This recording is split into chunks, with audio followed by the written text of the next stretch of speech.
The first day on the job is always bound to be a nerve-wracking experience. A fresh hire, Leon Kennedy, eagerly waited to begin his new job at RPD, the Raccoon Police Department. When he hadn't been called in for work, he decided to travel into the city to visit the station himself. Upon approaching the city, he quickly discovers that there is more to this story. Little did Leon know that he would be stepping into a mystery and would begin to unravel a conspiracy that would challenge him physically,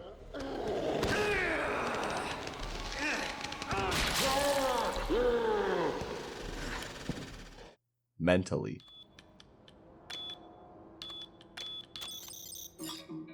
and emotionally. Leon Kennedy.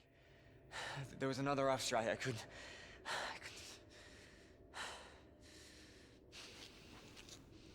Here. This story would go on to become one of the greatest examples of survival horror, and perhaps may even be the greatest example in the genre. It is a showcase of a brilliant weave of tension, exploration, and action. These are just some of the ways in which the Resident Evil 2 remake solidifies itself as the gold standard in the genre.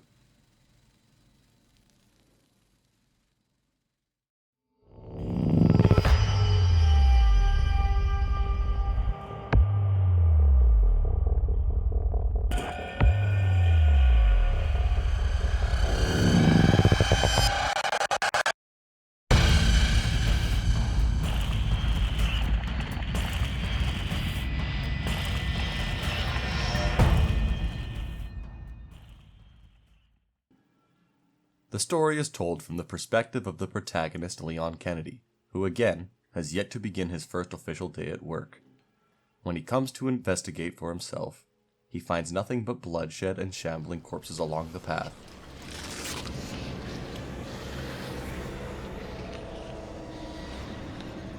He then finds himself in the company of Claire Redfield, Get down! who also, conveniently, is on her way to the police station as well to find her brother. No. I'm looking for my brother. He's a cop too. Well, it's a good thing we found each other. Upon arriving in the city, it has been left to ruin as there is a wide-scale breakout of a zombie virus. Claire and Leon get split up on their way to the police station, forcing them to go down different paths. This is out of control. Now isolated, it is up to Leon to discover the truth of what has caused all of this chaos. Finding the police station has been used as a refuge from the virus, and as such, it is soon made clear the safe haven status of the department has been compromised. As he finds his would-be co-workers dead or in critical condition, he learns this is no longer a place for the living,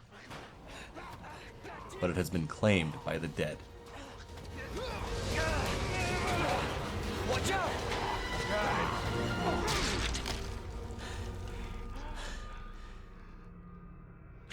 You're safe.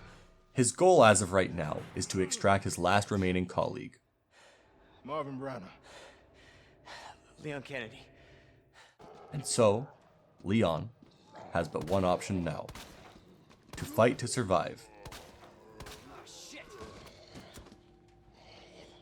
As he explores the police station, he finds many sections have become damaged, quarantined, and thoroughly pilfered for supplies. If he is going to survive, he needs to manage his resources to make sure he can face whatever threat lay next for him.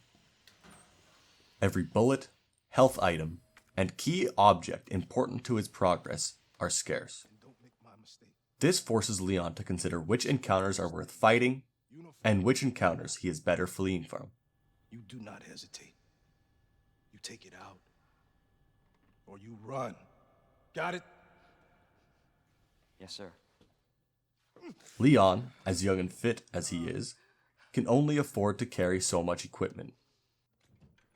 This scarcity of resources creates a sense of vulnerability, Not only must he consider his reserves of ammunition, but he must also make a difficult choice in prioritizing exactly what he needs to keep on him, and what he can afford to discard.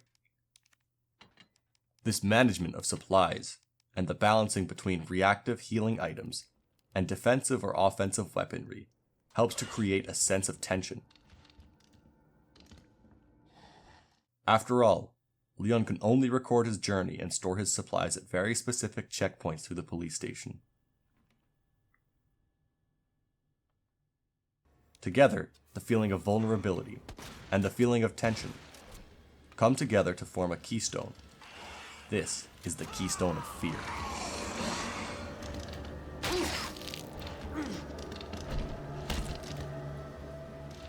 This feeling of fear, what is it exactly? What does Leon fear? Does Leon simply fear running out of ammunition and being overrun and consumed alive? Does he fear not being able to tend to his wounds and dying alone, slowly and painfully, in the depths of the police department? The logical answer, yes. Of course he fears those things. Who wouldn't? But the young cop didn't have to come this far. He saw that the city was clearly under some sort of distress, and yet he still decided to enter when he could have easily just turned back. He knows Claire is looking for her brother. He knows this is a terrible situation, and yet he still goes into the city despite the grim outlook. He's incredibly selfless, if not completely naive. I'm sure we're gonna find him. It's safe to say that while he certainly would feel fear for himself, he also fears letting those around him down, and he wants to do whatever he can to make sure that Claire, her brother, and Marvin, along with anyone else caught in this mess, can make it through. He has a strong sense of justice, which makes the fact that the story is told through his eyes even more compelling. It's too late. I tried, Leon. But I couldn't stop it. We can't let this thing spread. It's on you now. Just go.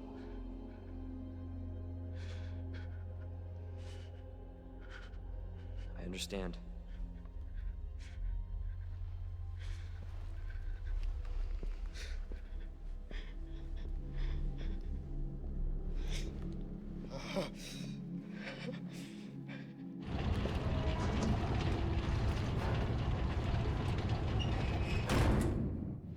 I won't let you down, Marvin.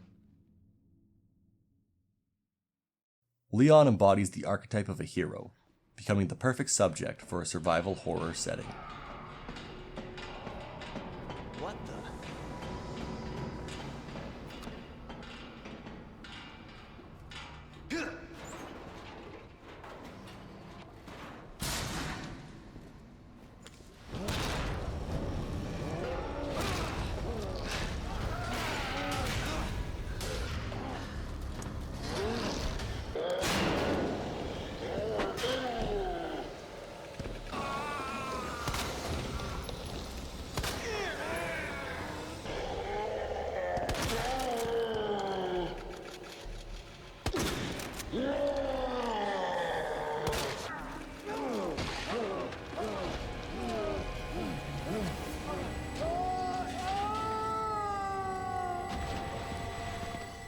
After leaving the abomination behind, Leon progresses through the underground, eventually coming across a fresh set of faces. After a brief encounter with the mysterious FBI agent, Ada Wong, FBI. Leon moves on to find an inmate who claims he is the only one with a key card required to escape the parking garage. Shit. It's coming. What? What's coming? Come on. Come on, don't be an asshole. Hey, you need this. Just get me the fuck out of here.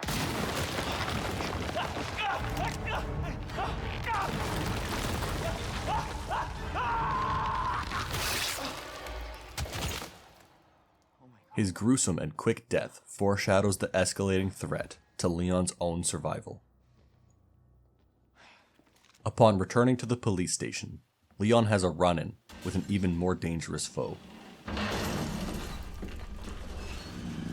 Jesus Christ! The introduction of the Tyrant cranks the tensions up to the max. The ever-present danger that he holds, the menacing aura that he emits, is felt throughout the police station. His footsteps can be heard in real time as he stomps around the building. Doors fly open as he bursts into the room, searching for his next kill, Leon Kennedy.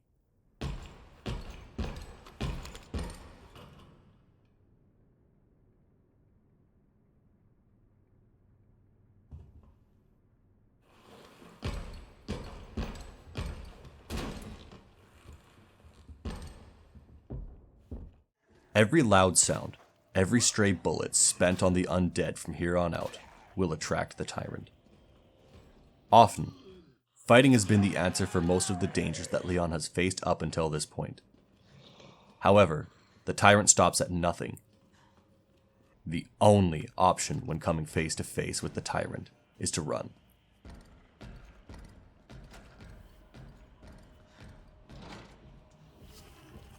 Failing to do so would lead to certain death. The time spent avoiding the mutant is amongst some of the most terrifying moments of the night, as the sheer threat of his existence is enough to completely change how Leon navigates the station.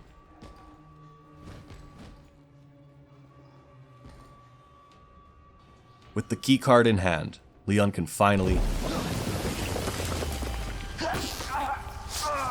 So, this is how it ends?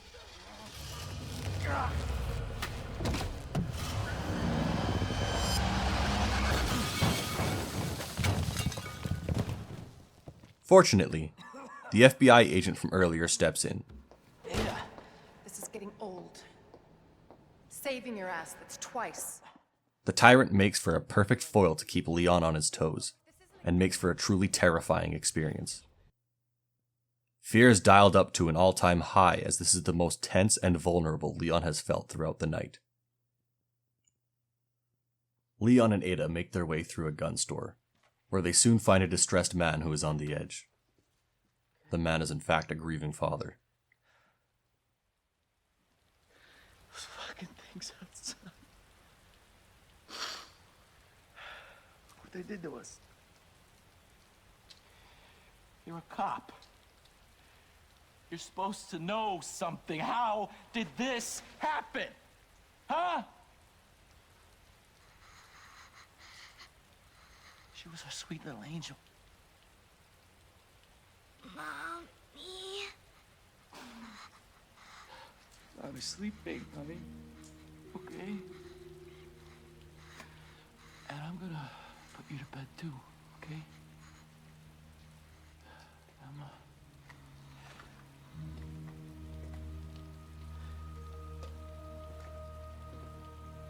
Just go. Just give us some privacy.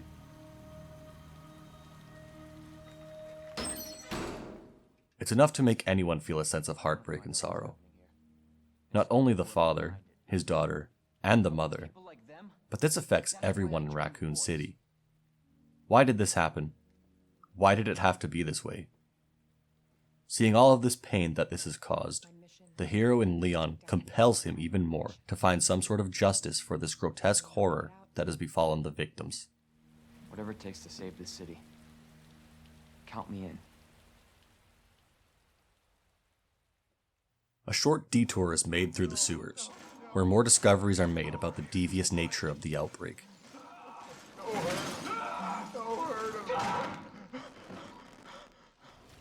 The cold, wet environment seems to be a breeding ground of twisted creatures made of flesh, with biomass overgrowing the sewer infrastructure. With new equipment in tow, and seeing that Ada has found herself in danger, Leon arms up and focuses on rescuing her.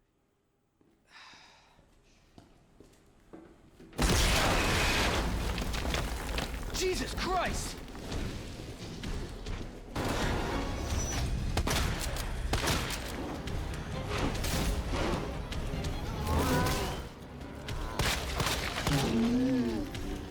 The abomination had come back for round 2, this time more evolved than he was before. Leon utilizes the environment to his advantage to make quick work of the monstrosity.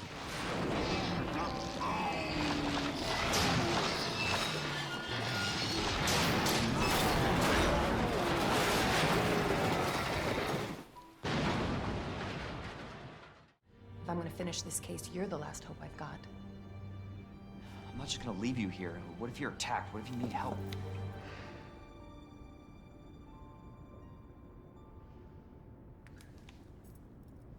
I'll be fine. Don't worry about me. I gotta see this through. And I want to see you again. I got plenty to live for, trust me. Now, arriving at Nest. With plenty of action and still fighting for survival, there are yet more horrors to encounter. What the hell is this place? What happened here? And where did it all go so wrong? The variety of monsters and threats that Leon has had to face throughout the night have progressively gotten more and more bizarre and dangerous. But now is not the time to become deterred. The young man must do what he can to survive and finish the mission so he can return safely to Ada, as she is relying on him to cross the finish line. Resources have started to run out. Ammunition and firepower has become more scarce, and the creatures seem to be more abundant and resilient. At this point, it is best for Leon to avoid conflict as much as possible. Survival is paramount, and tensions come back to a similar high as when Leon was first pursued by the tyrant. Shit!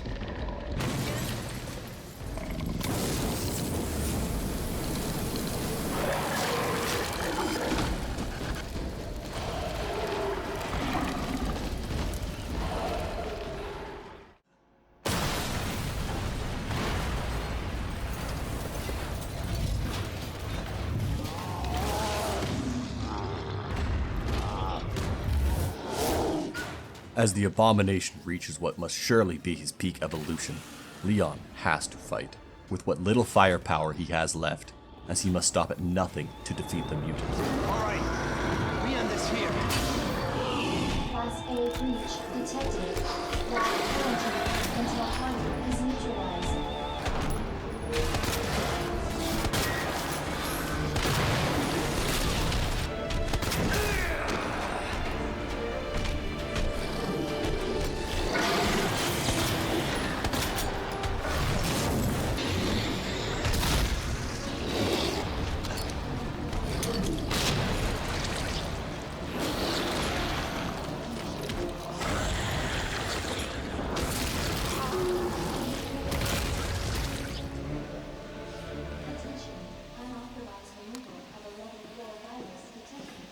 Target has been neutralized. Ending quarantine. A storm of emotions is surely brewing in the mind of Leon by now, as he must confront the woman who up until now had exploited his naivete and vulnerabilities. The confrontation, however, is cut short.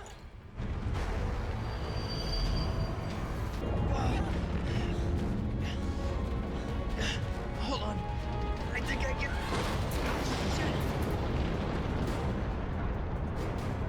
Forget it. Shut up, I've got you. It's not worth it. Don't do this.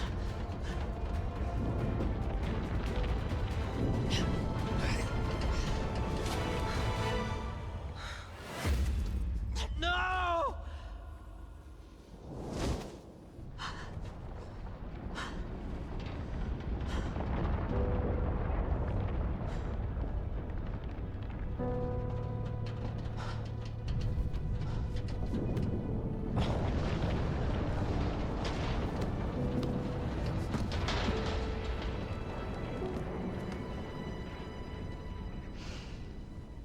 Now, all that's left for Leon is to escape.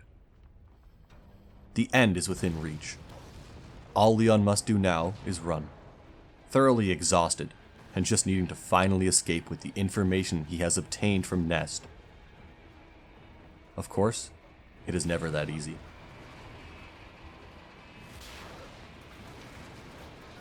The Tyrant is back. One last time. This is it. Nowhere to run. No hiding. Survival is on the line. Come on.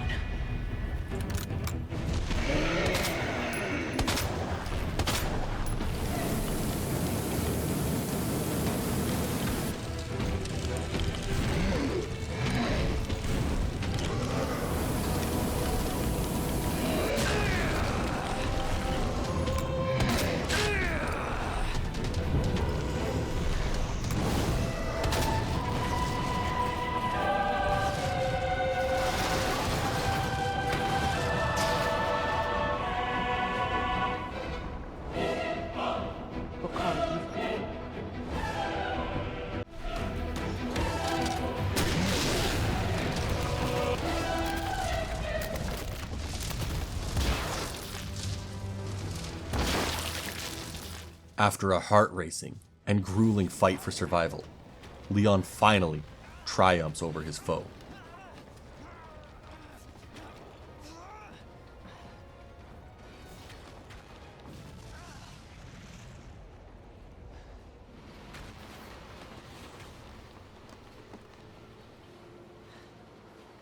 In the end, everything from the environments, characters, and mechanics work in tandem to make for a truly moving story. The tensions of having to find a way to overcome a threat, a do-or-die scenario. The vulnerability of the characters. After all, they are just human. Can't believe I actually miss her. Leon, a vulnerable and naive young man with a heart of gold. He endures a roller coaster of emotions over the night. He feels authentically human. And a large part of what makes Resident Evil 2 stand out so well is Leon himself. Even when faced with the threat of danger, he always goes out of his way to be the best person that he can be. His heart is just in the right place. Resident Evil 2 works so well because it's more than just gross imagery and violent death. If there's one message that Leon's story conveys, it's that you should uphold your moral values and always do what you think is right. I won't let you down, Marvin.